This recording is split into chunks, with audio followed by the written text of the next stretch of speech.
Hi! Next naman na i-upload ko ay yung request ni Vince from TikTok ito. Ayan, wait lang po sa mga iba pa pong nag-request. Ayan, letter V muna inuna ko dito at ang font na gagamitin natin dito ay Quicksand. Ayan. Pwesto natin siya sa may gilid onte, banda sa may left side. Next naman ay letter I naman tayo pero ayan, iniisip ko saan dapat siya ilagay pero dito na lang banda sa gilid ng V.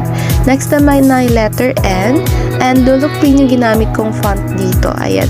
Bali yung dulo ng N, ito sa may left side niya, ayan, pinagsama ko na sa I para ganyan, malinis lang siya tignan.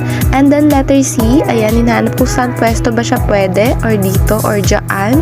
Pero dito na lang banda sa may gilid na rin ng N. Ayan. Ayan. And then, sa E naman tayo, pero naglagay na lang ako dito ng line sa may gitna ng loob ng C. Pero adjust natin onte kasi para center